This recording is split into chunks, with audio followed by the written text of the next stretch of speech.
Hello my YouTube family, ಹೇಗಿದ್ದೀರಾ? ಎಲ್ಲರೂ ಚೆನ್ನಾಗಿದ್ದೀರಾ? ಅದೇ ರೀತಿ ನಿಮ್ಮ ಲೈಫ್ನಲ್ಲಿ ಪಾಸಿಟಿವ್ ಆಗಿ ಥಿಂಕ್ ಮಾಡ್ತಾ ಇದ್ದೀರಾ ಅಂದ್ಕೊಂಡಿದ್ದೀನಿ. ನೀವು ಯಾರ ಬಗ್ಗೆ ಯೋಚನೆ ಮಾಡ್ತಾ ಇದ್ದೀರೋ, ನಿಮ್ಮ ಮನಸ್ಸಿನಲ್ಲಿ ಯಾರಿದ್ದಾರೋ ಅವರನ್ನು ನೆನೆಸ್ಕೊಂಡು ಇಲ್ಲಿ ಸ್ಕ್ರೀನ್ ಮೇಲೆ ಕಾಣಿಸ್ತಾ ಇರುವ ಇಮೇಜಸ್ಸಲ್ಲಿ ಒಂದು ಇಮೇಜನ್ನು ಪಿಕ್ ಮಾಡ್ಕೊಳ್ಳಿ. ಇದು ಕಲೆಕ್ಟಿವ್ ಟೈಮ್ಲೆಸ್ ಜನರಲ್ ರೀಡಿಂಗ್ ಆಗಿರುತ್ತೆ. ಜನರಲ್ ರೀಡಿಂಗ್ ಆಗಿರೋದ್ರಿಂದ ಜನರಲ್ ರೀತಿಯಲ್ಲಿ ನೀವು ಇದನ್ನು ಜಡ್ಜ್ ಮಾಡಬೇಕಾಗುತ್ತೆ. ಅಂದರೆ ಎಷ್ಟು ವಿಷಯಗಳು ನಿಮಗೆ ಮ್ಯಾಚ್ ಆಗುತ್ತೋ, ಎಷ್ಟು ಎನರ್ಜೀಸ್ಗಳು ನಿಮಗೆ ಮ್ಯಾಚ್ ಆಗುತ್ತೋ ಅಷ್ಟನ್ನು ಮಾತ್ರ ತಗೊಂಡು ಬಾಕಿ ಉಳಿದಿರುವ ವಿಷಯಗಳನ್ನು ನೀವು ಅಲ್ಲಿಗೆ ಬಿಡಬೇಕಾಗುತ್ತೆ. ಈ ರೀಡಿಂಗಲ್ಲಿ ಬರುವ ಯಾವುದೇ ವಿಷಯಗಳನ್ನಾಗಲಿ ಫೋರ್ಸ್ಫುಲ್ಲಾಗಿ ನಿಮ್ಮ ಮೇಲೆ ನೀವು ಹಾಕ್ಕೊಳ್ಬಾರ್ದು. ಹಾಗಾದರೆ ಈಗ ರೀಡಿಂಗನ್ನು ಶುರು ಮಾಡೋಣ. ಹೆಲೋ ಆಪ್ಷನ್ ನಂಬರ್ 1, ಹೇಗಿದ್ದೀರಾ ಎಲ್ಲರೂ? ನಿಮ್ಮ ಮನಸ್ಸಿನಲ್ಲಿ ಯಾರಿದ್ದಾರೋ, ಯಾವ ವ್ಯಕ್ತಿಯ ಬಗ್ಗೆ ನೀವು ತುಂಬ ಥಿಂಕ್ ಮಾಡ್ತಾ ಇದ್ದೀರೋ, ಕಣ್ಣು ಮುಚ್ಕೊಂಡು ಡೀಪ್ ಬ್ರೀತ್ ತಗೊಂಡು ಅವರ ಹೆಸರನ್ನು ಮನಸ್ಸಾರೆ 3 ಬಾರಿ ನೆನೆಸ್ಕೊಂಡು ಆ ವ್ಯಕ್ತಿಯ ಫೇಸನ್ನು ಇಮ್ಯಾಜಿನ್ ಮಾಡಿಕೊಂಡು ಆ ವ್ಯಕ್ತಿ ನೀವು ಒಟ್ಟಿಗೆ ಕಳೆದಿರುವ ಬ್ಯೂಟಿಫುಲ್ ಮೆಮೊರೀಸ್ನ ನೆನಪು ಮಾಡಿಕೊಂಡು ಈ ರೀಡಿಂಗನ್ನು ನೋಡೋದಕ್ಕೆ ಶುರು ಮಾಡಿ. ರೀಡಿಂಗನ್ನು ನೋಡಬೇಕಾದ್ರೆ ವಿಡಿಯೋನ ಲೈಕ್ ಮಾಡ್ಕೊಳ್ಳಿ. ಅದೇ ರೀತಿ ಚಾನಲ್ನ ಸಬ್ಸ್ಕ್ರೈಬ್ ಮಾಡಿಕೊಂಡು ಕನೆಕ್ಟ್ ಆಗಿ, ಆಗ ನಿಮ್ಮ ಎನರ್ಜಿ ಅನ್ನೋದು ಇಲ್ಲಿ ಸರಿಯಾಗಿ ಕನೆಕ್ಟ್ ಆಗುತ್ತೆ. ಅದೇ ರೀತಿ ಈ ರೀಡಿಂಗ್ ಅನ್ನೋದು ನಿಮಗೆ ಸರಿಯಾಗಿ ರೆಸೊನೇಟ್ ಆಗುತ್ತೆ. ಯಾವ ವ್ಯಕ್ತಿಗಾಗಿ ನೀವು ಈ ರೀಡಿಂಗನ್ನು ನೋಡ್ತಾ ಇದ್ದೀರೋ, ಈ ವ್ಯಕ್ತಿ ನಿಮ್ಮ ಲವ್ ಪಾರ್ಟ್ನರ್ ಆಗಿರ್ಬೋದು, ಕ್ರಶ್ ಆಗಿರ್ಬೋದು, ಲೈಫ್ ಪಾರ್ಟ್ನರ್ ಆಗಿರ್ಬೋದು, ಅಥವಾ ಪಾಸ್ಟ್ ಕನೆಕ್ಷನ್ ಕೂಡ ಆಗಿರಬಹುದು. ಇವರು ನಿಮ್ಮ ಬಗ್ಗೆ ಏನು ಥಿಂಕ್ ಮಾಡ್ತಾ ಇದ್ದಾರೆ, ಅವರ ಹಾರ್ಟ್ನಲ್ಲಿ ನಿಮ್ಮ ಬಗ್ಗೆ ಯಾವ ಫೀಲಿಂಗ್ಸ್ ಇದೆ, ಪ್ರೆಸೆಂಟ್ ಎನರ್ಜಿ ಯಾವ ರೀತಿ ಇದೆ, ಯೂನಿವರ್ಸ್ ನಿಮಗೆ ಯಾವ ಗೈಡೆನ್ಸ್ ಕೊಡ್ತಿದೆ, ಇದೆಲ್ಲವನ್ನು ಈ ರೀಡಿಂಗಲ್ಲಿ ನೋಡೋಣ. ಫಸ್ಟ್ ಎನರ್ಜಿ, ಈ ವ್ಯಕ್ತಿ ನಿಮ್ಮ ಬಗ್ಗೆ ವೆರಿ ಸ್ಟ್ರಾಂಗ್ ಥಾಟ್ ಇಟ್ಕೊಂಡಿದ್ದಾರೆ. ಇವತ್ತಿನ ಎನರ್ಜಿ ಪ್ರಕಾರ ಅವರು ಮನಸ್ಸಿನಲ್ಲಿ ಅಂದ್ಕೊಳ್ತಿದ್ದಾರೆ ನೀವು ಇವರ ಲೈಫ್ಗೆ ಪರ್ಫೆಕ್ಟ್ ಪರ್ಸನ್ ಅಂತ ಥಿಂಕ್ ಮಾಡ್ತಾ ಇದ್ದಾರೆ. ಅವರಿಗೆ ನಿಮ್ಮ ಪರ್ಸ್ನಾಲಿಟಿ ತುಂಬ ಇಂಪ್ರೆಸಿವ್ ಅನ್ನಿಸ್ತಾ ಇದೆ. ನಿಮ್ಮ ಬಗ್ಗೆ ಅವರು ಥಿಂಕ್ ಮಾಡೋದು ಏನಂದರೆ, ನೀವು ವೆರಿ ಸೀರಿಯಸ್ ಪರ್ಸನ್. ಎಕ್ಸ್ಪೆಷಲಿ ನಿಮ್ಮ ಕೆರಿಯರ್ ಬಗ್ಗೆ ನೀವು ತುಂಬ ಸೀರಿಯಸ್ ಆಗಿ ಥಿಂಕ್ ಮಾಡ್ತೀರಾ. ನಿಮಗೆ ಲೈಫ್ನಲ್ಲಿ ಗೋಲ್ಸ್ ಇದೆ, ಡ್ರೀಮ್ಸ್ ಇದೆ, ಅಚೀವ್ ಮಾಡಬೇಕು ಅಂತ ಸ್ಟ್ರಾಂಗ್ ಡಿಸೈರ್ ಇದೆ ನಿಮ್ಮ ಮನಸ್ಸಿನಲ್ಲಿ. ಆ ರೀತಿ ಥಿಂಕ್ ಮಾಡ್ತಾ ಇದ್ದಾರೆ. ಅದೇ ರೀತಿ ಈ ವ್ಯಕ್ತಿಗೂ ಕೂಡ ಕೆರಿಯರ್ ಬಗ್ಗೆ ನಿಮ್ಮ ರೀತಿಯ ಸೇಮ್ ಥಿಂಕಿಂಗ್ ಇದೆ. ಅದಕ್ಕಾಗಿ ಅವ್ರು ಯಾವ ರೀತಿ ಅಂದ್ಕೊಳ್ತಿದ್ದಾರೆ ಅಂದರೆ, ನೀವಿಬ್ಬರು ಏನು ಥಿಂಕ್ ಮಾಡ್ತೀರಾ ಅದರಲ್ಲಿ ತುಂಬ ಸಿಮಿಲರ್ ಇದೆ ಅಂತ ಅಂದ್ಕೊಳ್ತಿದ್ದಾರೆ. ನೀವು ಯಾವ ರೀತಿ ಲೈಫ್ ಬಗ್ಗೆ ಯೋಚನೆ ಮಾಡ್ತೀರೋ ಆಲ್ಮೋಸ್ಟ್ ಅದೇ ರೀತಿ ಈ ವ್ಯಕ್ತಿ ಕೂಡ ಥಿಂಕ್ ಮಾಡ್ತಾರೆ ಅನ್ನೋ ರೀತಿ ಯೋಚನೆ ಮಾಡ್ತಾ ಇದ್ದಾರೆ. ಇನ್ನೊಂದು ಇಂಟ್ರೆಸ್ಟಿಂಗ್ ಎನರ್ಜಿ ಅಂದರೆ, ಈ ವ್ಯಕ್ತಿಗೆ ನಿಮ್ಮ ಜೊತೆ ಒಂದು ಪಾಸ್ಟ್ ಲೈಫ್ ಕನೆಕ್ಷನ್ ಫೀಲ್ ಆಗ್ತಾ ಇದೆ. ಅಂದರೆ ಅವರಿಗೆ ಕೆಲವೊಮ್ಮೆ ಅನ್ನಿಸ್ತಾ ಇದೆ ನೀವು ಈ ವ್ಯಕ್ತಿಯ ಜೊತೆ ಈಗ ಮಾತ್ರ ಅಲ್ಲ, ಪಾಸ್ಟ್ ಲೈಫಿಂದ ಕೂಡ ಕನೆಕ್ಟೆಡ್ ಆಗಿದ್ದೀರಾ, ನೀವು ಮೊದಲಿಂದನೂ ಗೊತ್ತು ಅನ್ನೋ ರೀತಿ ಥಿಂಕ್ ಮಾಡ್ತಾ ಇದ್ದಾರೆ. ಇದು ಕೆಲವೊಮ್ಮೆ ಯೂನಿವರ್ಸ್ ಕೊಡೋ ಸ್ಪಿರಿಚುವಲ್ ಕನೆಕ್ಷನ್ ಕೂಡ ಆಗಿರ್ಬೋದು. ನಿಮ್ಮ ನಡುವೆ ಕನೆಕ್ಷನ್ ಜಸ್ಟ್ ನಾರ್ಮಲ್ ಫ್ರೆಂಡ್ಶಿಪ್ ಅಲ್ಲ, ಇದು ಸ್ವಲ್ಪ ಡೀಪರ್ ಕನೆಕ್ಷನ್ ಅನ್ನೋ ರೀತಿ ಅವರು ಥಿಂಕ್ ಮಾಡ್ತಾರೆ. ನಿಮ್ಮ ಬಗ್ಗೆ ಅವರ ಮನಸ್ಸಿನಲ್ಲಿ ಯಾವ ರೀತಿಯ ಇಂಪ್ರೆಷನ್ ಇದೆ ಅಂತ ಅಂದರೆ, ಅವರು ಥಿಂಕ್ ಮಾಡ್ತಾರೆ ನೀವು ತುಂಬ ಇಂಟೆಲಿಜೆಂಟ್. ಅವರಿಗೆ ನಿಮ್ಮ ನಾಲೆಡ್ಜ್ ತುಂಬ ಇಂಪ್ರೆಸಿವ್ ಅನಿಸುತ್ತೆ. ಯಾವುದೇ ಟಾಪಿಕ್ ಆದರೂ, ಅದು ಯಾವುದೇ ವಿಷಯ ಆಗಿರ್ಬೋದು, ನೀವು ನಾಲೆಡ್ಜ್ ಇದೆ ನಿಮಗೆ ಅಂತ ಅಂದರೆ ಸಣ್ಣ ಪುಟ್ಟ ವಿಷಯದ ಬಗ್ಗೆ ಕೂಡ ಆಗಿರ್ಬೋದು, ತುಂಬ ತಿಳ್ಕೊಂಡಿರ್ತೀರ. ಆ ರೀತಿ ನಿಮ್ಮ ಬಗ್ಗೆ ಥಿಂಕ್ ಮಾಡ್ತಾ ಇದ್ದಾರೆ. ನೀವು ಇಂಟೆಲಿಜೆಂಟ್, ನಾಲೆಡ್ಜಬಲ್, ವೈಸ್ ಪರ್ಸನ್ ಅಂತ ಅಂದ್ಕೊಳ್ತಿದ್ದಾರೆ. ಅವರಿಗೆ ನೀವು ಸ್ಮಾರ್ಟ್ ಥಿಂಕರ್ ಅಂತ ಅನ್ನಿಸ್ತಾ ಇದೆ.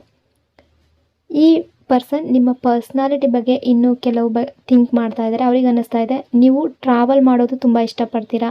ಹೊಸ ಪ್ಲೇಸ್ ಹೋಗೋದು, ಹೊಸ ಎಕ್ಸ್ಪೀರಿಯನ್ಸ್ ಪಡೆಯೋದು, ಲೈಫ್ ಎಂಜಾಯ್ ಮಾಡೋದು, ಇವೆಲ್ಲ ನಿಮ್ಮ ನೇಚರ್ ಅಂತ ಇವ್ರಿಗೆ ಅನ್ನಿಸ್ತಾ ಇದೆ. ಅದೇ ಸಮಯದಲ್ಲಿ ನೀವು ರಿಲೇಷನ್ಶಿಪ್ ಬಗ್ಗೆ ಕೂಡ ಸೀರಿಯಸ್ ಆಗಿ ಥಿಂಕ್ ಮಾಡ್ತೀರಾ. ನಿಮಗೆ ಹತ್ತಿರವಾಗಿರುವ ಜನರ ಬಗ್ಗೆ, ಅಂದರೆ ನಿಮಗೆ ಯಾರು ಬೇಕು ಅವರ ಬಗ್ಗೆ, ನಿಮ್ಮ ಫ್ಯಾಮಿಲಿ ಆಗಿರ್ಬೋದು, ಫ್ರೆಂಡ್ಸ್ ಆಗಿರ್ಬೋದು, ರಿಲೇಷನ್ಶಿಪ್ಪಲ್ಲಾಗಿರ್ಬೋದು, ನೀವು ತುಂಬ ಕೇರ್ ಮಾಡ್ತೀರಾ. ಇವೆಲ್ಲವೂ ನೀವು ರೆಸ್ಪೆಕ್ಟ್ ಮಾಡ್ತೀರಾ. ಇದೆಲ್ಲ ಈ ಪರ್ಸನ್ಗೆ ಅಟ್ರಾಕ್ಟಿವ್ ಅಂತ ಅನ್ನಿಸ್ತಾ ಇದೆ. ನಿಮ್ಮ ಬಗ್ಗೆ ಥಿಂಕ್ ಮಾಡ್ತಾ ಇದ್ದಾರೆ. ಅದೇ ರೀತಿ ನೀವು ಲೈಫ್ನಲ್ಲಿ ತುಂಬ ಸ್ಟ್ರಗಲ್ ಪಟ್ಟಿದ್ದೀರಾ ಅಂತ ಈ ಪರ್ಸನ್ಗೆ ಅನ್ನಿಸ್ತಾ ಇದೆ. ಅದು ರಿಲೇಷನ್ಶಿಪ್ ಆಗಿರ್ಬೋದು, ಫ್ಯಾಮಿಲಿ ಆಗಿರಬಹುದು. ನಿಮಗೆ ಬೇಕಾದ ಲೈಫ್ನಲ್ಲಿ ಫ್ರೀಡಮ್ ಅದು ಸಂಪೂರ್ಣವಾಗಿ ಸಿಗ್ತಾ ಇಲ್ಲ ಅನ್ನೋ ಫೀಲಿಂಗ್ ಇವ್ರಿಗಿದೆ. ಅವ್ರು ಥಿಂಕ್ ಮಾಡ್ತಾ ಇದ್ದಾರೆ ನೀವು ಲೈಫ್ನಲ್ಲಿ ರೆಸ್ಪಾನ್ಸಿಬಿಲಿಟಿ ತುಂಬ ತಗೊಳ್ತಿದ್ದೀರಾ. ಕೆಲವೊಮ್ಮೆ ಫ್ಯಾಮಿಲಿ ಆಗಿರ್ಬೋದು, ಸೊಸೈಟಿಯ ರೂಲ್ಸ್ ಆಗಿರ್ಬೋದು, ಟ್ರೆಡಿಷನ್ಸ್ ಆಗಿರ್ಬೋದು, ಇವೆಲ್ಲವೂ ಕೂಡ ನಿಮ್ಮ ಡಿಸಿಷನ್ಸ್ ಮೇಲೆ ಇನ್ಫ್ಲೂಯೆನ್ಸ್ ಮಾಡ್ತಾ ಇದೆ ಅಂತ ಇವ್ರಿಗೆ ಅನ್ನಿಸ್ತಾ ಇದೆ.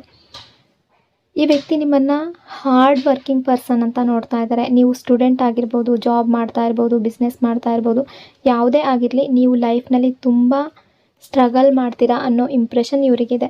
ಅವ್ರಿಗೆ ನಿಮ್ಮ ಬಗ್ಗೆ ಸ್ಟ್ರಾಂಗ್ ಬಿಲೀಫ್ ಇದೆ. ನೀವು ಲೈಫ್ನಲ್ಲಿ ಏನು ಬೇಕಾದರೂ ಅಚೀವ್ ಮಾಡಬಹುದು, ಅಂದರೆ ಅಷ್ಟು ವರ್ಕ್ ಮಾಡ್ತೀರಾ ನೀವು. ನಿಮಗೆ ಇಂಪಾಸಿಬಲ್ ಅನ್ನೋದು ಇಲ್ಲ ಅನ್ನೋ ರೀತಿ ಥಿಂಕ್ ಮಾಡ್ತಾ ಇದ್ದಾರೆ. ಇನ್ನು ಪ್ರೆಸೆಂಟ್ ಎನರ್ಜಿ ಯಾವ ರೀತಿ ಇದೆ ಅಂತ ನೋಡೋದಾದರೆ ಈ ವ್ಯಕ್ತಿಗೆ ಅನ್ನಿಸ್ತಾ ಇದೆ ನಿಮ್ಮ ಹಾರ್ಟಿಗೆ ಸ್ವಲ್ಪ ಹರ್ಟ್ ಆಗಿದೆ. ಅದು ಇವರಿಂದ ಆಗಿರ್ಬೋದು ಅಥವಾ ಫ್ಯಾಮಿಲಿ ಕಡೆಯಿಂದ, ಫ್ರೆಂಡ್ಸ್ ಕಡೆಯಿಂದ, ಕ್ಲೋಸ್ ಪೀಪಲ್ ಕಡೆಯಿಂದ. ಬಟ್ ಇವ್ರು ಥಿಂಕ್ ಮಾಡ್ತಾ ಇದ್ದಾರೆ ನಿಮ್ಮನ್ನು ಹರ್ಟ್ ಮಾಡಿದ್ದಾರೆ ಇವರು, ಅಥವಾ ಬೇರೆ ಯಾರಾದರೂ ಹರ್ಟ್ ಮಾಡಿದ್ದಾರೆ ಅನ್ನೋ ಫೀಲಿಂಗ್ ಇದೆ. ಅಂದರೆ ನಿಮ್ಮ ಬಿಹೇವಿಯರ್ ಆ ರೀತಿ ಇರ್ಬೋದು. ಅವರಿಗೆ ಕೆಲವೊಮ್ಮೆ ಈ ರೀತಿ ಅನ್ನಿಸ್ತಾ ಇದೆ ನೀವು ತುಂಬ ಒಳ್ಳೆಯವರು, ಆದರೆ ನಿಮ್ಮನ್ನು ಬೇರೆಯವರು ಅರ್ಥ ಮಾಡ್ಕೊಳ್ಳೋದಿಲ್ಲ ಅಂತ ಅಂದ್ಕೊಳ್ತಿದ್ದಾರೆ. ಅಂದರೆ ಈ ವ್ಯಕ್ತಿ ಕೂಡ ನಿಮ್ಮನ್ನು ಪಾಸ್ಟ್ನಲ್ಲಿ ಅರ್ಥ ಮಾಡ್ಕೊಳ್ಳದೆ ಇರ್ಬೋದು, ಅದರ ಬಗ್ಗೆ ಯೋಚನೆ ಮಾಡ್ತಾ ಇದ್ದಾರೆ. ಈ ಥಾಟ್ ಅವರ ಮನಸ್ಸಿನಲ್ಲಿ ಬರ್ತಾ ಇದೆ. ಈ ವ್ಯಕ್ತಿ ನಿಮ್ಮ ಬಗ್ಗೆ ಇನ್ನೊಂದು ಥಿಂಗ್ ನೋಟಿಸ್ ಮಾಡ್ತಾ ಇದ್ದಾರೆ. ನೀವು ನಿಮ್ಮ ಪೇಯ್ನ್ ಯಾರ ಜೊತೆನೂ ಶೇರ್ ಮಾಡೋದಿಲ್ಲ. ನಿಮ್ಮ ಹಾರ್ಟ್ನಲ್ಲಿ ಏನಿದೆ ಅದನ್ನು ಹೊರಗಡೆ ತೋರಿಸ್ಕೊಳ್ಳೋದಿಲ್ಲ. ನಿಮ್ಮ ಪ್ರಾಬ್ಲಮ್ಸ್, ನಿಮ್ಮ ಸ್ಟ್ರಗಲ್ಸ್ ಇದೆಲ್ಲವನ್ನು ನೀವು ನಿಮ್ಮಲ್ಲೇ ಇಟ್ಕೊಳ್ತೀರಾ, ನೀವೇ ಹ್ಯಾಂಡಲ್ ಮಾಡ್ತೀರಾ. ಆ ರೀತಿ ಇವರು ಥಿಂಕ್ ಮಾಡ್ತಾ ಇದ್ದಾರೆ. ನೀವು ತುಂಬ ಸ್ಟ್ರಾಂಗ್ ಅನ್ನೋ ರೀತಿ ಯೋಚನೆ ಮಾಡ್ತಾ ಇದ್ದಾರೆ. ಇನ್ನು ನಿಮ್ಮ ಎನರ್ಜಿ ಅಕಾರ್ಡಿಂಗ್ ನೋಡೋದಾದರೆ ನೀವು ಈ ವ್ಯಕ್ತಿಯ ಬಗ್ಗೆ ತುಂಬ ಥಿಂಕ್ ಮಾಡ್ತಾ ಇದ್ದೀರಾ. ಅವರ ಬಗ್ಗೆ, ಅವರ ಮೆಮೊರೀಸ್, ಥಾಟ್ಸ್, ಅವರ ನೆನಪು ಎಲ್ಲ ನಿಮ್ಮನ್ನು ತುಂಬ ಕಾಡ್ತಾ ಇದೆ, ನಿಮ್ಮ ಮೈಂಡ್ನಲ್ಲಿ ಬರ್ತಾ ಇದೆ. ನಿಮಗೆ ಡೀಪ್ ಇನ್ಸೈಡ್ ವಿಶ್ ಇದೆ ಮತ್ತೆ ಕಮ್ಯುನಿಕೇಷನ್ ಸ್ಟಾರ್ಟ್ ಆಗಬೇಕು. ಅಂದರೆ ಪ್ರೆಸೆಂಟ್ ಸಿಚುವೇಷನಲ್ಲಿ ನೀವು ನೋ ಕಾಂಟ್ಯಾಕ್ಟಲ್ಲಿ ಇರಬಹುದು, ಮಿಸ್ಅಂಡರ್ಸ್ಟ್ಯಾಂಡಿಂಗ್ ಇದೆ, ಕಮ್ಯುನಿಕೇಷನ್ ಗ್ಯಾಪ್ ಇರ್ಬೋದು, ಡಿಸ್ಟೆನ್ಸ್ ಇರಬಹುದು, ಅಥವಾ ಮಾತುಕತೆ ಕಡಿಮೆ ಆಗಿರ್ಬೋದು. ಇದೆಲ್ಲ ಕಾರಣದಿಂದ ರಿಲೇಷನ್ಶಿಪ್ ಸ್ಲೋ ಆಗಿದೆ. ಹಾಗಾಗಿ ನಿಮ್ಮ ಹಾರ್ಟ್ ಏನು ಹೇಳ್ತಿದೆ ಅಂದರೆ ಎವ್ರಿಥಿಂಗ್ ನಾರ್ಮಲ್ ಆಗಬೇಕು, ಮತ್ತು ನೀವು ಕಾಂಟ್ಯಾಕ್ಟ್ ಮಾಡಬೇಕು, ಕನೆಕ್ಟ್ ಆಗಬೇಕು ಅನ್ನೋ ರೀತಿ ಥಿಂಕ್ ಮಾಡ್ತಾ ಇದ್ದೀರಾ. ನಿಮಗೆ ಈ ವ್ಯಕ್ತಿ ಮತ್ತೆ ಕಾಂಟ್ಯಾಕ್ಟ್ ಮಾಡಬೇಕು ಅನ್ನೋ ಸ್ಟ್ರಾಂಗ್ ವಿಶ್ ಇದೆ. ಅಂದರೆ ಅವರು ನಿಮಗೆ ಮೆಸೇಜ್ ಮಾಡಬೇಕು, ಕಾಲ್ ಮಾಡಲಿ, ಅಥವಾ ಫೇಸ್ ಟು ಫೇಸ್ ಮಾತಾಡಲಿ ಅಂತ ನೀವು ಸೀಕ್ರೆಟ್ಲಿ ಹೋಪ್ ಮಾಡ್ತಾ ಇದ್ದೀರಾ ಅನ್ನೋ ಎನರ್ಜಿ ಕೂಡ ಕಾಣಿಸ್ತಾ ಇದೆ. ಇನ್ನು ಯೂನಿವರ್ಸ್ ಕಡೆಯಿಂದ ನಿಮಗೆ ಯಾವ ಗೈಡೆನ್ಸ್ ಇದೆ ಅಂತ ನೋಡೋದಾದರೆ ಓಪನ್ ಹಾರ್ಟ್. ಅಂದರೆ ಈ ರಿಲೇಷನ್ಶಿಪ್ಗೆ ಮತ್ತೆ ಚಾನ್ಸ್ ಕೊಡಬೇಕು ಅಂದರೆ ನೀವು ಓಪನ್ ಮೈಂಡ್ ಇಟ್ಕೋಬೇಕು, ಓವರ್ ಥಿಂಕಿಂಗ್ ಮಾಡಬೇಡಿ. ಈ ಪರ್ಸನ್ ಹೀಗಿರ್ಬೋದು, ಹಾಗಿರ್ಬೋದು, ಈ ರೀತಿ ನೆನಪು ಮಾಡ್ಕೊಳ್ಳೋದು ಅಥವಾ ಡೌಟ್ ಪಡೋದು, ಅಸಂಪ್ಷನ್ಸ್ ಇಟ್ಕೋಬೇಡಿ. ಲೆಟ್ ಗೋ ಮಾಡಿ. ರಿಲೇಷನ್ಶಿಪ್ ಕಂಟಿನ್ಯೂ ಆಗಬೇಕು ಅಂದರೆ ಪಾಸ್ಟ್ ಬಿಡಬೇಕು. ಹಳೆಯ ಹರ್ಟ್, ಹಳೆಯ ಮಿಸ್ಟೇಕ್ಸ್, ಹಳೆಯ ಆರ್ಗ್ಯುಮೆಂಟ್ಸ್ ಇವೆಲ್ಲವನ್ನು ಮತ್ತೆ ಮತ್ತೆ ನೆನಪಿಸ್ಕೊಳ್ಬಾರ್ದು. ಎಸ್, ನಿಮಗೆ ಹರ್ಟ್ ಆಗಿರ್ಬೋದು, ಆದರೆ ಹೀಲ್ ಆಗಬೇಕು. ನೀವು ಪಾಸ್ಟ್ ರಿಲೀಸ್ ಮಾಡೋದು ತುಂಬ ಒಳ್ಳೆಯದು. ಲೈಫ್ನಲ್ಲಿ ಎಲ್ಲ ರಿಲೇಷನ್ಶಿಪ್ ಪರ್ಫೆಕ್ಟ್ ಆಗಿರೋದಿಲ್ಲ. ಕೆಲವೊಮ್ಮೆ ಮಿಸ್ಅಂಡರ್ಸ್ಟ್ಯಾಂಡಿಂಗ್ ಬರುತ್ತೆ, ಕೆಲವೊಮ್ಮೆ ಡಿಸ್ಟೆನ್ಸ್ ಬರುತ್ತೆ. ಆದರೆ ಟ್ರೂ ಕನೆಕ್ಷನ್ ಅನ್ನೋದು ಇದ್ದರೆ ಮತ್ತೆ ಕನೆಕ್ಟ್ ಆಗಬಹುದು. ಇಂಪಾರ್ಟೆಂಟ್ ಥಿಂಗ್ ಏನಂದರೆ ಫರ್ಗಿವ್ನೆಸ್ ಅಂದರೆ ಅವ್ರು ಮಾಡಿದ ತಪ್ಪನ್ನು ನೀವು ಕ್ಷಮಿಸಬೇಕು. ನೀವೇನಾದರೂ ಈ ರಿಲೇಷನ್ಶಿಪ್ಪಲ್ಲಿ ತಪ್ಪು ಮಾಡಿದ್ರೆ ಅವರು ಕೂಡ ಕ್ಷಮಿಸಬೇಕು. ಅಂದರೆ ಇಬ್ಬರೂ ಕೂಡ ಈಕ್ವಲಿ ತಗೋಬೇಕು. ನಿಮ್ಮ ಹಾರ್ಟ್ನಲ್ಲಿ ಏನಾದರೂ ಪೇಯ್ನ್ ಇದ್ದರೆ ಅದನ್ನು ಫ್ರೀ ಮಾಡ್ಕೋಬೇಕು. ಲವ್ ಇದ್ದರೆ ಈಗೋ ಕಡಿಮೆ ಮಾಡ್ಕೋಬೇಕು. ಕಮ್ಯುನಿಕೇಷನ್ ಓಪನ್ ಇರಬೇಕು, ಪೇಷನ್ಸ್ ಇರಬೇಕು. ಆಗ ರಿಲೇಷನ್ಶಿಪ್ ಗ್ರೋ ಆಗುತ್ತೆ. ಸೊ ಇಷ್ಟೆಲ್ಲ ವಿಷಯಗಳು ಈ ಪರ್ಸನ್ನ ಎನರ್ಜಿ ಅಕಾರ್ಡಿಂಗ್ ಇವತ್ತಿನ ಎನರ್ಜಿ ರಿಫ್ಲೆಕ್ಟ್ ಆಗ್ತಾ ಇದೆ. ಐ ಹೋಪ್ ಈ ರೀಡಿಂಗ್ ನಿಮಗೆ ಇಷ್ಟ ಆಗಿದೆ ಅಂದ್ಕೊಂಡಿದ್ದೀನಿ. ಇಷ್ಟ ಆಗಿದರೆ ಕಮೆಂಟ್ನಲ್ಲಿ ಕ್ಲೈಮ್ ಮಾಡ್ಕೊಳ್ಳಿ. ಅದೇ ರೀತಿ ವಿಡಿಯೋನ ಲೈಕ್ ಮತ್ತು ಶೇರ್ ಮಾಡೋದ್ರ ಜೊತೆಗೆ ವಿಡಿಯೋನ ಹೈಪ್ ಕೂಡ ಮಾಡಿ. ಈ ಚಾನಲ್ನ ಫಸ್ಟ್ ಟೈಮ್ ವಿಸಿಟ್ ಮಾಡಿದರೆ ಸಬ್ಸ್ಕ್ರೈಬ್ ಮಾಡಿಕೊಂಡು ಕನೆಕ್ಟ್ ಆಗಿ. Thank you so much. Hello option number 2. ಹೇಗಿದ್ದೀರಾ ಎಲ್ಲರೂ? ನಿಮ್ಮ ಮನಸ್ಸಿನಲ್ಲಿ ಯಾವ ವ್ಯಕ್ತಿ ಇದ್ದಾರೋ, ಯಾರ ಬಗ್ಗೆ ನೀವು ತುಂಬ ಥಿಂಕ್ ಮಾಡ್ತಾ ಇದ್ದೀರೋ, ಕಣ್ಣು ಮುಚ್ಕೊಂಡು ಡೀಪ್ ಬ್ರೀತ್ ತಗೊಂಡು ಆ ವ್ಯಕ್ತಿಯ ಹೆಸರನ್ನು ಮನಸ್ಸಾರೆ 3 ಬಾರಿ ನೆನೆಸ್ಕೊಂಡು ಆ ವ್ಯಕ್ತಿಯ ಫೇಸನ್ನು ಇಮ್ಯಾಜಿನ್ ಮಾಡಿಕೊಂಡು ಆ ವ್ಯಕ್ತಿ ಮತ್ತು ನೀವು ಒಟ್ಟಿಗೆ ಕಳೆದಿರುವ ಬ್ಯೂಟಿಫುಲ್ ಮೆಮೊರೀಸ್ನ ನೆನಪು ಮಾಡಿಕೊಂಡು ಈ ರೀಡಿಂಗನ್ನು ನೋಡೋದಕ್ಕೆ ಶುರು ಮಾಡಿ. ರೀಡಿಂಗನ್ನು ನೋಡಬೇಕಾದ್ರೆ ವಿಡಿಯೋನ ಲೈಕ್ ಮಾಡ್ಕೊಳ್ಳಿ. ಅದೇ ರೀತಿ ಚಾನಲನ್ನು ಸಬ್ಸ್ಕ್ರೈಬ್ ಮಾಡಿಕೊಂಡು ಕನೆಕ್ಟ್ ಆಗಿ. ಆಗ ನಿಮ್ಮ ಎನರ್ಜಿ ಅನ್ನೋದು ಇಲ್ಲಿ ಸರಿಯಾಗಿ ಕನೆಕ್ಟ್ ಆಗುತ್ತೆ. ಅದೇ ರೀತಿ ಈ ರೀಡಿಂಗ್ ಅನ್ನೋದು ನಿಮಗೆ ಸರಿಯಾಗಿ ರೆಸೊನೇಟ್ ಆಗುತ್ತೆ. ಯಾವ ಪರ್ಸನ್ಗೋಸ್ಕರ ಈ ರೀಡಿಂಗನ್ನು ನೋಡ್ತಾ ಇದ್ದೀರೋ ಇವರು ನಿಮ್ಮ ಲೈಫ್ನ ಯಾರೇ ಆಗಿರ್ಬೋದು, ನಿಮ್ಮ ಫ್ರೆಂಡ್ ಆಗಿರ್ಬೋದು, ಫ್ಯಾಮಿಲಿ ಆಗಿರ್ಬೋದು, ಲವ್ ರಿಲೇಷನ್ಶಿಪ್ ಆಗಿರ್ಬೋದು, ಅಥವಾ ನಿಮ್ಮ ಎಕ್ಸ್ ಆಗಿರ್ಬೋದು, ನಿಮ್ಮ ಕ್ರಶ್ ಆಗಿರ್ಬೋದು, ಅಥವಾ ನಿಮ್ಮ ಲೈಫ್ನ ಯಾವುದೋ ಒಬ್ಬ ಇಂಪಾರ್ಟೆಂಟ್ ಪರ್ಸನ್ ಕೂಡ ಆಗಿರ್ಬೋದು. ಈ ವ್ಯಕ್ತಿ ನಿಮ್ಮ ಬಗ್ಗೆ ಏನು ಥಿಂಕ್ ಮಾಡ್ತಾ ಇದ್ದಾರೆ, ಈ ವ್ಯಕ್ತಿಯ ಮನಸ್ಸಿನಲ್ಲಿ ನಿಮ್ಮ ಬಗ್ಗೆ ಏನು ಫೀಲಿಂಗ್ಸ್ ಇದೆ, ಅವರ ಹಾರ್ಟ್ನಲ್ಲಿ ನಿಮ್ಮ ಬಗ್ಗೆ ಏನು ಫೀಲಿಂಗ್ಸ್ ಇದೆ, ಅವ್ರು ನಿಮ್ಮ ಬಗ್ಗೆ ಏನು ಯೋಚನೆ ಮಾಡ್ತಾ ಇದ್ದಾರೆ, ಪ್ರೆಸೆಂಟ್ ಎನರ್ಜಿ ಯಾವ ರೀತಿ ಇದೆ, ಯೂನಿವರ್ಸ್ ನಿಮಗೆ ಯಾವ ಗೈಡೆನ್ಸ್ ಕೊಡ್ತಾ ಇದೆ, ಎಲ್ಲವನ್ನು ಈ ರೀಡಿಂಗಲ್ಲಿ ನೋಡೋಣ. ಯಾವ ಪರ್ಸನ್ಗೋಸ್ಕರ ಈ ರೀಡಿಂಗನ್ನು ನೋಡ್ತಾ ಇದ್ದೀರೋ ಈ ವ್ಯಕ್ತಿ ಮೊದಲು ಥಿಂಕ್ ಮಾಡ್ತಾ ಇರೋದು ಅವರಿಗೆ ಅನ್ನಿಸ್ತಾ ಇದೆ ನೀವು ನಿಮ್ಮ ಲೈಫ್ನಲ್ಲಿ ಕೆರಿಯರ್ ಬಗ್ಗೆ ಥಿಂಕ್ ಮಾಡ್ತಾ ಇದ್ದೀರಾ. ಅಂದರೆ ನಿಮಗೆ ಕೆರಿಯರ್ ತುಂಬ ಇಂಪಾರ್ಟೆಂಟ್. ಅಂದರೆ ಫೈನಾನ್ಸ್, ಹಣ, ಫ್ಯೂಚರ್ ಸೆಕ್ಯೂರಿಟಿ ಇದರ ಬಗ್ಗೆ ನೀವು ತುಂಬ ಸೀರಿಯಸ್ ಆಗಿ ಥಿಂಕ್ ಮಾಡ್ತೀರಾ ಅನ್ನೋ ಫೀಲಿಂಗ್ ಇವರಿಗೆ ಇದೆ. ಇವರು ನಿಮ್ಮ ಲೈಫ್ನ ಯಾರೇ ಆಗಿರ್ಬೋದು, ನಿಮ್ಮ ಫ್ಯಾಮಿಲಿ ಕೂಡ ಆಗಿರ್ಬೋದು, ಅವ್ರಿಗೆ ಅನ್ನಿಸ್ತಾ ಇದೆ ನೀವು ಫ್ಯೂಚರ್ ಬಗ್ಗೆ ತುಂಬ ಕ್ಲಿಯರ್ ವಿಷನ್ ಇಟ್ಕೊಂಡಿದ್ದೀರಾ. ನೀವು ನಿಮ್ಮ ಲೈಫ್ನಲ್ಲಿ ಒಂದು ಗುಡ್ ಫ್ಯೂಚರ್ ಇಮ್ಯಾಜಿನ್ ಮಾಡ್ತಾ ಇದ್ದೀರಾ. ಅದಕ್ಕಾಗಿ ನೀವು ಈಗ ಹಾರ್ಡ್ ವರ್ಕ್ ಮಾಡ್ತಾ ಇದ್ದೀರಾ ಅನ್ನೋ ರೀತಿ ಥಿಂಕ್ ಮಾಡ್ತಾ ಇದ್ದಾರೆ. ಈ ವ್ಯಕ್ತಿಗೆ ನಿಮ್ಮನ್ನು ನೋಡಿದಾಗ ಒಂದು ಥಿಂಗ್ ತುಂಬ ಕ್ಲಿಯರಾಗಿ ಕಾಣಿಸ್ತಾ ಇದೆ. ಅದು ಏನಂದರೆ ನೀವು ತುಂಬ ರೆಸ್ಪಾನ್ಸಿಬಲ್ ಪರ್ಸನ್. ರೆಸ್ಪಾನ್ಸಿಬಿಲಿಟಿ ತೊಗೊಳ್ಳೋದು ನಿಮಗೆ ಬರ್ಡನ್ ಅಂತ ಅನಿಸೋದಿಲ್ಲ, ಅದು ನಿಮಗೆ ಸ್ಯಾಟಿಸ್ಫ್ಯಾಕ್ಷನನ್ನು ಕೊಡುತ್ತೆ. ಅದು ಫ್ಯಾಮಿಲಿ ಬಗ್ಗೆ ಆಗಿರ್ಬೋದು, ರಿಲೇಷನ್ಶಿಪ್ ಬಗ್ಗೆ ಆಗಿರ್ಬೋದು, ಫ್ರೆಂಡ್ಶಿಪ್ಪಲ್ಲಾಗಿರ್ಬೋದು, ಏನೇ ರೆಸ್ಪಾನ್ಸಿಬಿಲಿಟಿ ಇದ್ದರೂ ಅದನ್ನು ನೀವು ಓಪನ್ ಮನಸ್ಸಿನಿಂದ ತಗೊಳ್ತೀರಾ. ಆ ರೀತಿ ಥಿಂಕ್ ಮಾಡ್ತಾ ಇದ್ದಾರೆ. ನಿಮ್ಮ ಲೈಫನ್ನು ನೀವು ಸೀರಿಯಸ್ ಆಗಿ ಬಿಲ್ಡ್ ಮಾಡ್ತಿದ್ದೀರಾ ಅನ್ನೋ ರೀತಿ ಥಿಂಕ್ ಮಾಡ್ತಾ ಇದ್ದಾರೆ. ಇನ್ನು ಕೆರಿಯರ್ ವರ್ಸಸ್ ರಿಲೇಷನ್ಶಿಪ್ ಬಗ್ಗೆ ನೋಡೋದಾದರೆ ಈ ಪರ್ಸನ್ ಥಿಂಕ್ ಮಾಡ್ತಾ ಇದ್ದಾರೆ ಪ್ರೆಸೆಂಟ್ ಟೈಮಲ್ಲಿ ನೀವು ರಿಲೇಷನ್ಶಿಪ್ ಬಗ್ಗೆ ತುಂಬ ಜಾಸ್ತಿ ಥಿಂಕ್ ಮಾಡ್ತಾ ಇಲ್ಲ. ನಿಮ್ಮ ಫೋಕಸ್ ಮೋಸ್ಟ್ಲಿ ಕೆರಿಯರ್ ಮೇಲೆ ಇದೆ ಅಂತ ಅವ್ರಿಗೆ ಅನ್ನಿಸ್ತಾ ಇದೆ. ಈ ಪರ್ಸನ್ ಈಗ ಲವ್ ರಿಲೇಷನ್ಶಿಪ್ ಬಗ್ಗೆ ಅಲ್ಲ, ಫ್ಯೂಚರ್ ಬಿಲ್ಡ್ ಬಗ್ಗೆ ನೀವು ತುಂಬ ಥಿಂಕ್ ಮಾಡ್ತಾ ಇದ್ದೀರಾ ಅಂತ ಅಂದ್ಕೊಳ್ತಿದ್ದಾರೆ. ಅಂದರೆ ಅವರು ಯಾವುದೇ ರೀತಿಯಿಂದಲೂ ನಿಮ್ಮ ಬಗ್ಗೆ ನೆಗೆಟಿವ್ ಆಗಿ ಥಿಂಕ್ ಮಾಡ್ತಾ ಇಲ್ಲ. ಆ್ಯಕ್ಚುಲಿ ಅವರಿಗೆ ಇದು ಮೆಚ್ಯೂರಿಟಿ ಅಂತ ಅನ್ನಿಸ್ತಾ ಇದೆ. ನಿಮ್ಮ ಪರ್ಸ್ನಾಲಿಟಿ ಬಗ್ಗೆ ಇನ್ನೊಂದು ಥಿಂಗ್ನ ಇವರು ನೋಟಿಸ್ ಮಾಡ್ತಾ ಇದ್ದಾರೆ. ನೀವು ಓಪನ್ ಮೈಂಡೆಡ್ ಪರ್ಸನ್. ಅಂದರೆ ನೀವು ಲೈಫ್ ಬಗ್ಗೆ ಓಪನ್ ಅಪ್ ಆಗಿ ಹೇಳ್ಕೊಳ್ತೀರಾ, ಅದರ ಬಗ್ಗೆ ಥಿಂಕ್ ಮಾಡ್ತೀರಾ. ನೀವು ಯಾವ ವಿಷಯವನ್ನು ಯೋಚನೆ ಮಾಡಿದ್ರೂ ಅದರಲ್ಲೂ ನ್ಯೂ ಐಡಿಯಾ ಇರುತ್ತೆ. ನಿಮ್ಮ ಥಿಂಕಿಂಗ್ ಸ್ವಲ್ಪ ಡಿಫ್ರೆಂಟ್ ಆಗಿದೆ. ಈ ರೀತಿ ಪರ್ಸನ್ ನಿಮ್ಮ ಬಗ್ಗೆ ಥಿಂಕ್ ಮಾಡ್ತಾ ಇದ್ದಾರೆ. ಅದೇ ರೀತಿ ನೀವು ರಿಲೇಷನ್ಶಿಪ್ ಬಗ್ಗೆ ಥಿಂಕ್ ಮಾಡಿದಾಗ ನಿಮಗೆ ಒಂದು ಎಕ್ಸ್ಪೆಕ್ಟೇಷನ್ ಅನ್ನೋದಿದೆ. ನಿಮ್ಮ ಲೈಫ್ಗೆ ಬರುವ ಪರ್ಸನ್ ನಿಮ್ಮನ್ನು ಅಂಡರ್ಸ್ಟ್ಯಾಂಡ್ ಮಾಡಬೇಕು. ನಿಮ್ಮ ಥಿಂಕಿಂಗ್, ನಿಮ್ಮ ಡ್ರೀಮ್ಸ್, ನಿಮ್ಮ ಸ್ಟ್ರಗಲ್ಸ್ ಇದೆಲ್ಲವನ್ನು ಅವರು ರೆಸ್ಪೆಕ್ಟ್ ಮಾಡಬೇಕು. ಈ ಎಕ್ಸ್ಪೆಕ್ಟೇಷನ್ ನಿಮಗೆ ಇದೆ ಅನ್ನೋದು ಈ ವ್ಯಕ್ತಿಗೆ ಗೊತ್ತಿದೆ. ಅದೇ ರೀತಿ ನೀವು ಲೈಫ್ ಎಂಜಾಯ್ ಮಾಡೋದು ಅಂದರೆ ನಿಮಗೆ ತುಂಬ ಇಷ್ಟ. ಫ್ರೆಂಡ್ಸ್ ಜೊತೆ ಟೈಮ್ ಸ್ಪೆಂಡ್ ಮಾಡೋದು, ಹೊರಗಡೆ ಸುತ್ತಾಡೋದು, ಟ್ರಾವೆಲ್ ಮಾಡೋದು ಇವೆಲ್ಲ ನಿಮಗೆ ಇಷ್ಟ. ಆದರೆ ಮೊದಲು ಕೆರಿಯರ್ ಬಗ್ಗೆ ಥಿಂಕ್ ಮಾಡ್ತಾ ಇದ್ದೀರಾ. ಎಲ್ಲದಕ್ಕಿಂತ ಮೊದಲು ಕೆರಿಯರ್ ಇಂಪಾರ್ಟೆಂಟ್ ಅನ್ನೋ ರೀತಿ ನಿಮ್ಮ ಫ್ಯೂಚರ್ ಬಗ್ಗೆ ನೀವು ಥಿಂಕ್ ಮಾಡ್ತೀರಾ ಅಂತ ಈ ವ್ಯಕ್ತಿಗೆ ಅನ್ನಿಸ್ತಾ ಇದೆ. ಈ ವ್ಯಕ್ತಿ ನಿಮ್ಮ ಬಗ್ಗೆ ಸ್ಟ್ರಾಂಗ್ ಥಾಟ್ ಇಟ್ಕೊಂಡಿದ್ದಾರೆ. ಅವ್ರು ಥಿಂಕ್ ಮಾಡ್ತಾ ಇದ್ದಾರೆ ನೀವು ನಿಮ್ಮ ಲೈಫ್ನಲ್ಲಿ ಎವ್ರಿಥಿಂಗ್ ಪರ್ಫೆಕ್ಟ್ ಆಗಬೇಕು ಅಂತ ಬಯಸ್ತೀರಾ. ಅಂದರೆ ನಿಮಗೆ ಗುಡ್ ಕೆರಿಯರ್ ಬೇಕು, ಗುಡ್ ನೇಮ್ ಬೇಕು, ರೆಸ್ಪೆಕ್ಟ್ ಬೇಕು, ಫೈನಾನ್ಷಿಯಲ್ ಸ್ಟೆಬಿಲಿಟಿ ಬೇಕು, ಎಲ್ಲವೂ ಬೇಕು. ನೀವು ಸ್ಮಾಲ್ ಲೈಫಲ್ಲ ಬಿಗ್ ಲೈಫ್ ಇಮ್ಯಾಜಿನ್ ಮಾಡ್ತೀರಾ ಅಂತ ಅಂದ್ಕೊಳ್ತಿದ್ದಾರೆ. ಈ ಪರ್ಸನ್ಗೆ ಕೆಲವೊಮ್ಮೆ ನಿಮ್ಮ ಬಗ್ಗೆ ಅನಿಸುತ್ತೆ ನೀವು ಹಾರ್ಟಿಂದ ಅಲ್ಲ ಮೈಂಡಿಂದ ಡಿಸಿಷನ್ ತೊಗೊಳ್ತೀರಾ ಅಂತ. ಅಂದರೆ ಪ್ರಾಕ್ಟಿಕಲ್ ಥಿಂಕಿಂಗ್ ಹೆಚ್ಚಿದೆ, ನಿಮಗೆ ಎಮೋಷನ್ಸ್ ಅನ್ನೋದು ಕಡಿಮೆ ಇದೆ ಅಂತ ಅವ್ರಿಗೆ ಅನ್ನಿಸ್ತಾ ಇದೆ. ಅದೇ ರೀತಿ ಇವ್ರು ಅಂದ್ಕೊಳ್ತಾರೆ ನೀವು ತುಂಬ ಬ್ಯುಸಿ ಪರ್ಸನ್, ನಿಮಗೆ ವರ್ಕ್, ಸ್ಟಡೀಸ್, ರೆಸ್ಪಾನ್ಸಿಬಿಲಿಟಿ ಇವೆಲ್ಲ ತುಂಬ ಇದೆ. ಹಾಗಾಗಿ ನೀವು ಕೆಲವೊಮ್ಮೆ ಮೆಸೇಜ್ ಅಥವಾ ಕಾನ್ವರ್ಜೇಷನ್ಗೆ ರಿಯಾಕ್ಟ್ ಮಾಡೋದಿಲ್ಲ ಅನ್ನೋ ರೀತಿ ಕೂಡ ಥಿಂಕ್ ಮಾಡ್ತಾ ಇದ್ದಾರೆ. ಬಟ್ ಇಷ್ಟೆಲ್ಲ ಆದಮೇಲೆ ಇವರು ಒಂದು ಸಿಚುವೇಶನ್ ಬಗ್ಗೆ ಥಿಂಕ್ ಮಾಡ್ತಾ ಇದ್ದಾರೆ. ಇಲ್ಲಿ ಒಂದು ಪಾಸ್ಟ್ ಸಿಚುವೇಶನ್ ಕಾಣಿಸ್ತಾ ಇದೆ. ಈ ವ್ಯಕ್ತಿ ನಿಮಗೆ ಯಾವುದೋ ಒಂದು ವಿಷಯ ಹೇಳಿರ್ಬೋದು, ಅಥವಾ ಒಂದು ಯಾವುದೋ ಕ್ವಶನ್ ಕೇಳಿರ್ಬೋದು, ಅಥವಾ ರಿಲೇಷನ್ಶಿಪ್ ಬಗ್ಗೆ ಕೇಳಿರ್ಬೋದು. ಅದಕ್ಕೆ ನೀವು ರಿಯಾಕ್ಷನ್ ಕೊಡಲಿಲ್ಲ, ಅಥವಾ ಅದನ್ನು ನೀವು ಈಗ ಪ್ರೆಸೆಂಟ್ ಟೈಮಲ್ಲಿ ಇಗ್ನೋರ್ ಮಾಡಿರ್ಬೋದು. ಅಂದರೆ ಈ ವ್ಯಕ್ತಿಯ ಕಡೆಯಿಂದ ನಿಮಗೆ ಹರ್ಟ್ ಆಗಿರ್ಬೋದು.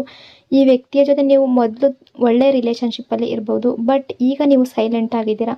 ಅವರು ಹೇಳಿರುವಂಥ ಆ ವಿಷಯವನ್ನು ನೀವು ಇಗ್ನೋರ್ ಮಾಡಿದ್ದೀರಾ. ಹಾಗಾಗಿ ಇವರು ಅದರ ಬಗ್ಗೆ ಫೀಲ್ ಮಾಡ್ಕೊಳ್ತಾ ಇದ್ದಾರೆ, ಥಿಂಕ್ ಮಾಡ್ತಾ ಇದ್ದಾರೆ. ನಾನು ಯಾಕೆ ಆ ಮಾತನ್ನು ಕೇಳಿದೆ, ಅವ್ರು ಯಾಕೆ ರಿಯಾಕ್ಟ್ ಮಾಡಲಿಲ್ಲ, ಈ ಥಾಟ್ ಅವರ ಮೈಂಡ್ನಲ್ಲಿ ಬರ್ತಾ ಇದೆ. ಆದರೆ ಇಂಪಾರ್ಟೆಂಟ್ ಥಿಂಗ್ ಏನು ಅಂದರೆ ಈ ಪರ್ಸನ್ ನಿಮ್ಮ ಬಗ್ಗೆ ನೆಗೆಟಿವ್ ಆಗಿ ಥಿಂಕ್ ಮಾಡ್ತಾ ಇಲ್ಲ. ಆ್ಯಕ್ಚುಲಿ ಅವರಿಗೆ ನಿಮ್ಮ ಬಗ್ಗೆ ಇನ್ನೂ ತಿಳ್ಕೊಳ್ಬೇಕು ಅನ್ನೋ ಕ್ಯೂರಿಯಾಸಿಟಿ ಇದೆ. ಅವರು ಥಿಂಕ್ ಮಾಡ್ತಾ ಇದ್ದಾರೆ ಪ್ರತಿಯೊಬ್ಬರು ತಮ್ಮ ಲೈಫ್ನಲ್ಲಿ ಬೆಟರ್ ಎಕ್ಸ್ಪೆಕ್ಟ್ ಮಾಡ್ತಾರೆ. ಹಾಗಾಗಿ ನೀವು ಕೂಡ ಬೆಟರ್ ಲೈಫ್ ಎಕ್ಸ್ಪೆಕ್ಟ್ ಮಾಡ್ತಾ ಇದ್ದೀರಾ. ಅದರಲ್ಲಿ ತಪ್ಪೇನೂ ಇಲ್ಲ ಅನ್ನೋ ಅಂಡರ್ಸ್ಟ್ಯಾಂಡಿಂಗ್ ಕೂಡ ಇವರಿಗೆ ಇದೆ. ಒಟ್ಟಿನಲ್ಲಿ ಈ ವ್ಯಕ್ತಿ ನಿಮ್ಮ ಲೈಫ್ನ ಕ್ಲೋಸ್ ಆಗಿರುವ ವ್ಯಕ್ತಿ ಅಂತ ಅನ್ನಿಸ್ತಾ ಇದೆ. ನಿಮ್ಮ ಲೈಫ್ ಬಗ್ಗೆ ತುಂಬ ತಿಳ್ಕೊಂಡಿರ್ಬೋದು. ನಿಮ್ಮ ಲೈಫ್ನಲ್ಲಿ ಒಳ್ಳೆ ಫೈನಾನ್ಷಿಯಲ್ ಲೆವೆಲ್ಗೆ ಬರಬೇಕು ಅಂತ ನೀವು ತುಂಬ ಸ್ಟ್ರಗಲ್ ಪಡ್ತಾ ಇದ್ದೀರಾ ಅಂತ ಥಿಂಕ್ ಮಾಡ್ತಾ ಇದ್ದಾರೆ. ನೀವು ಹಾರ್ಡ್ ವರ್ಕ್ ಮಾಡಿ ಹಣ ಗಳಿಸ್ಬೇಕು, ಒಂದು ರೆಸ್ಪೆಕ್ಟ್ ಅರ್ನ್ ಮಾಡಬೇಕು, ಈ ರೀತಿ ಯೋಚನೆ ಮಾಡ್ತಾ ಇದ್ದೀರಾ ಅಂತ ಅವ್ರಿಗೆ ಅನ್ನಿಸ್ತಾ ಇದೆ. ಈ ಪರ್ಸನ್ ಅಂದರೆ ನೀವು ನಿಮ್ಮ ಲೈಫ್ನಲ್ಲಿ ಬಿಗ್ ಸಕ್ಸಸ್ ಅಚೀವ್ ಮಾಡಬೇಕು ಅಂತ ಅಂದ್ಕೊಳ್ತಿದ್ದೀರಾ ಅಂತ ಈ ವ್ಯಕ್ತಿ ಅಂದ್ಕೊಳ್ತಾ ಇದ್ದಾರೆ. ನೀವು ರಿಲೇಷನ್ಶಿಪ್ ಬಗ್ಗೆ ಕೂಡ ಥಿಂಕ್ ಮಾಡಿದಾಗ ನಿಮಗೆ ಒಂದು ಎಕ್ಸ್ಪೆಕ್ಟೇಷನ್ ಅನ್ನೋದಿದೆ. ನಿಮ್ಮ ಫ್ಯೂಚರ್ ಪಾರ್ಟ್ನರ್ ಬಗ್ಗೆ ಎಕ್ಸ್ಪೆಕ್ಟೇಷನ್ ಇದೆ ಅಂತ ಅಂದ್ಕೊಳ್ತಿದ್ದಾರೆ. ಅಂದರೆ ನಿಮ್ಮ ಫ್ಯೂಚರ್ ಪಾರ್ಟ್ನರ್ ಫೈನಾನ್ಷಿಯಲಿ ಸ್ಟ್ರಾಂಗ್ ಆಗಿರಬೇಕು, ಸ್ಟೇಬಲ್ ಆಗಿರಬೇಕು, ಮೆಚ್ಯೂರ್ ಆಗಿರಬೇಕು, ಈ ಥಾಟ್ ನಿಮ್ಮ ಮೈಂಡ್ನಲ್ಲಿದೆ ಅನ್ನೋದು ಈ ಪರ್ಸನ್ಗೆ ಫೀಲ್ ಆಗ್ತಾ ಇದೆ. ಇನ್ನು ನಿಮಗೆ ಈ ರಿಲೇಷನ್ಶಿಪ್ಪಲ್ಲಿ ಅಥವಾ ನಿಮಗೆ ಯೂನಿವರ್ಸ್ ಕಡೆಯಿಂದ ಯಾವ ಗೈಡೆನ್ಸ್ ಇದೆ ಅಂತ ನೋಡೋದಾದರೆ, ಪ್ರೆಸೆಂಟ್ ಟೈಮಲ್ಲಿ ನಿಮ್ಮ ಮೈಂಡ್ನಲ್ಲಿ ಕೆಲವು ಸೀಕ್ರೆಟ್ಸ್ ಇರಬಹುದು, ಯಾವುದಾದ್ರೂ ಒಂದು ಮಾತಿರಬಹುದು, ಅಥವಾ ನಿಮಗೆ ಯಾವುದಾದ್ರೂ ಇಂಪಾರ್ಟೆಂಟ್ ಥಿಂಗ್ ಗೊತ್ತಾಗಿರ್ಬೋದು. ನಿಮಗೆ ಗೊತ್ತಾದ ಆ ವಿಷಯವನ್ನು ಅಥವಾ ನಿಮ್ಮ ಸೀಕ್ರೆಟ್ ವಿಷಯವನ್ನು ಎವ್ರಿಥಿಂಗ್ ಇಮಿಡಿಯೇಟ್ಲಿ ಶೇರ್ ಮಾಡಬೇಡಿ. ಕೆಲವು ಥಿಂಗ್ಸ್ ಸ್ವಲ್ಪ ಟೈಮ್ ಹೋಲ್ಡ್ ಮಾಡಬೇಕು, ಎಕ್ಸ್ಪೆಷಲಿ ಪರ್ಸ್ನಲ್ ಮ್ಯಾಟರ್ಸ್. ಹಾಗಾಗಿ ನಿಮಗೆ ಕ್ಲೋಸ್ ಆಗಿರುವ ವ್ಯಕ್ತಿಯ ಜೊತೆ ಏನಾದರೂ ಒಂದು ವಿಷಯ ಇದ್ದರೆ ತಕ್ಷಣ ಹೇಳ್ಕೊಳ್ಳೋದಕ್ಕೆ ಹೋಗಬೇಡಿ. ಸ್ವಲ್ಪ ಟೈಮ್ ತೊಗೊಳ್ಳಿ, ಸ್ಲೋ ಡೌನ್. ಡಿಸಿಷನ್ ತಗೊಳ್ಳುವ ಮೊದಲು ಸ್ವಲ್ಪ ಟೈಮ್ ತೊಗೊಳ್ಳಿ, ಅಬ್ಸರ್ವ್ ಮಾಡಿ, ಅಂಡರ್ಸ್ಟ್ಯಾಂಡ್ ಮಾಡಿ. ನೀವು ಈ ಪರ್ಸನ್ ಬಗ್ಗೆ ನಿಮ್ಮ ಎನರ್ಜಿಯನ್ನು ನೋಡೋದಾದರೆ ತುಂಬ ಥಿಂಕ್ ಮಾಡ್ತಾ ಇದ್ದೀರಾ, ಆ ಎನರ್ಜಿ ಕಾಣಿಸ್ತಾ ಇದೆ. ಪಾಸಿಟಿವ್ ಸೈನ್ ಕೂಡ ಇದೆ. ಈ ಪರ್ಸನ್ ಮೈಂಡ್ನಲ್ಲಿ ನಿಮ್ಮ ಬಗ್ಗೆ ಚೇಂಜಸ್ ಕೂಡ ಕಾಣಿಸ್ತಾ ಇದೆ. ಅವರು ಕೂಡ ನಿಮ್ಮ ಬಗ್ಗೆ ಥಿಂಕ್ ಮಾಡ್ತಾ ಇದ್ದಾರೆ, ನೀವು ಕೂಡ ಈ ವ್ಯಕ್ತಿಯ ಬಗ್ಗೆ ಥಿಂಕ್ ಮಾಡ್ತಾ ಇದ್ದೀರಾ ಅನ್ನೋ ಎನರ್ಜಿ ಕಾಣಿಸ್ತಾ ಇದೆ. ಇಲ್ಲಿ ಫ್ಯೂಚರ್ ಎನರ್ಜಿ ಯಾವ ರೀತಿ ಇದೆ ಅಂದರೆ, ನೀವು ರಿಲೇಷನ್ಶಿಪ್ಪಲ್ಲಿ ಏನು ಬಯಸ್ತಾ ಇದ್ದೀರೋ ಅದು ಸ್ಲೋಲಿ ಮ್ಯಾನಿಫೆಸ್ಟ್ ಆಗುವ ಚಾನ್ಸಸ್ ಕಾಣಿಸ್ತಾ ಇದೆ. ಕಮ್ಯುನಿಕೇಷನ್ ಆಗಿರ್ಬೋದು, ಕಮಿಟ್ಮೆಂಟ್ ಆಗಿರ್ಬೋದು, ಪ್ರಪೋಸಲ್ ಆಗಿರ್ಬೋದು, ಈ ವ್ಯಕ್ತಿಯ ಕಡೆಯಿಂದ ರಿಲೇಷನ್ಶಿಪ್ ಕ್ಲಾರಿಟಿ ಆಗಿರ್ಬೋದು, ಎಲ್ಲವೂ ನಿಮಗೆ ಸಿಗ್ತಾ ಇರುವ ಎನರ್ಜಿ ಕಾಣಿಸ್ತಾ ಇದೆ. But patience very important. ಲೈಫ್ನಲ್ಲಿ ಗೋಲ್ಸ್ ಇರೋದು ತುಂಬ ಗುಡ್. ಕೆರಿಯರ್ ಬಿಲ್ಡ್ ಮಾಡೋದು, ಫೈನಾನ್ಷಿಯಲ್ ಸ್ಟೆಬಿಲಿಟಿ ಬಿಲ್ಡ್ ಮಾಡೋದು, ಇವು ಎಲ್ಲವೂ ಇಂಪಾರ್ಟೆಂಟ್. ಬಟ್ ಲೈಫ್ನಲ್ಲಿ ಬ್ಯಾಲೆನ್ಸ್ ಕೂಡ ಈಕ್ವಲಿ ಇಂಪಾರ್ಟೆಂಟ್. ವರ್ಕ್ ಮತ್ತು ಎಮೋಷನ್ಸ್ ನಡುವೆ ಬ್ಯಾಲೆನ್ಸ್ ಇರಬೇಕು. ಯೂನಿವರ್ಸ್ ನಿಮಗೆ ಇನ್ನೊಂದು ಮೆಸೇಜ್ ಕೊಡ್ತಾ ಇದೆ, trust the timing. Everything right ಟೈಮ್ನಲ್ಲಿ ಹ್ಯಾಪನ್ ಆಗುತ್ತೆ. ನಿಮ್ಮ ಹಾರ್ಡ್ ವರ್ಕ್, ನಿಮ್ಮ ಪೇಷನ್ಸ್, ನಿಮ್ಮ ಪಾಸಿಟಿವ್ ಥಿಂಕಿಂಗ್ ಇವು ಫ್ಯೂಚರ್ನಲ್ಲಿ ಬ್ಯೂಟಿಫುಲ್ ರಿಸಲ್ಟ್ ಕೊಟ್ಟೇ ಕೊಡುತ್ತೆ. ಸೊ ಇಷ್ಟೆಲ್ಲ ವಿಷಯಗಳು ಇವತ್ತಿನ ರೀಡಿಂಗಲ್ಲಿ ರಿಫ್ಲೆಕ್ಟ್ ಆಗ್ತಾ ಇದೆ. ಐ ಹೋಪ್ ಈ ರೀಡಿಂಗ್ ನಿಮಗೆ ಇಷ್ಟ ಆಗಿದೆ ಅಂದ್ಕೊಂಡಿದ್ದೀನಿ. ಇಷ್ಟ ಆಗಿದರೆ ಕಮೆಂಟ್ನಲ್ಲಿ ಕ್ಲೈಮ್ ಮಾಡಿಕೊಡಿ. ಅದೇ ರೀತಿ ವಿಡಿಯೋನ ಲೈಕ್ ಮತ್ತು ಶೇರ್ ಮಾಡೋದ್ರ ಜೊತೆಗೆ ವಿಡಿಯೋನ ಹೈಪ್ ಕೂಡ ಮಾಡಿ. ಈ ಚಾನಲ್ನ ಫಸ್ಟ್ ಟೈಮ್ ವಿಸಿಟ್ ಮಾಡಿದರೆ ಸಬ್ಸ್ಕ್ರೈಬ್ ಮಾಡಿಕೊಂಡು ಕನೆಕ್ಟ್ ಆಗಿ. ಇನ್ನೊಂದು ಪವರ್ಫುಲ್ ಡೀಪ್ ರೀಡಿಂಗ್ನೊಂದಿಗೆ ಮತ್ತೆ ಸಿಗ್ತೀನಿ. Until then take care. Thank you so much.